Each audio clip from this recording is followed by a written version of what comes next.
We're in Union County, North Carolina, just outside the Charlotte area, because I want to show you this. This is where power crews have been working throughout the day to restore utility poles and power lines that were snapped during this morning's severe squall line. It was about, if my memory serves at this point, about 8:30 or so. And the National Weather Service issued a tornado warning for here in Union County. We were watching that squall line moving across the Carolinas, and radar was indicating rotation in the storm.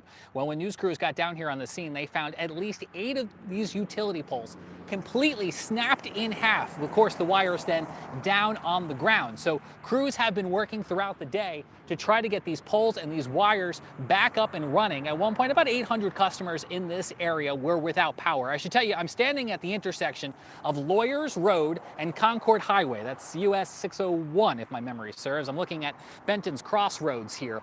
And this is one of the areas between Indian Trail and Unionville, North Carolina, where we saw some of the most significant damage today, at least speaking from the greater Charlotte area. To get over here, I drove past Porter Ridge High School, middle school, and elementary school, and that seems to be where the storm damage started. I noticed that a soccer net had been blown out of place, a fence had been blown, a power pole had been blown over, but by and large, the school complex looked fine. And then as I drove down Friendly Baptist Church, I saw a home that was under construction that had experienced some structural damage to the construction material, 2x4s and things, some metal sheeting that had been blown up into the trees, and some trees that had been damaged along the way. Then I made my way over here to Lawyers Road, where it's miraculous to see, because watching TV this morning, I'll tell you, those power poles were laying on the ground, about 8 of them in total. And from what I can see down here safely down the road, it looks like they've gotten most of those utility poles, if not all of those utility poles,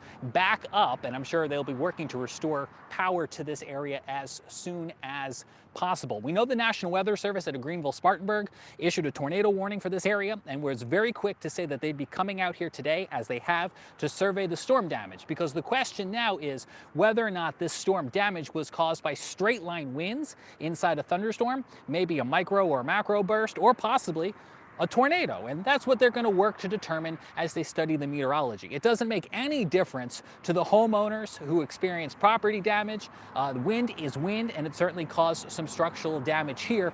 And we're tracking this line of storm still working its way out of North Carolina and South Carolina. Hopefully you've had a chance to see those real-time warnings and severe weather coverage streaming right here on the Carolina Weather Group YouTube channel.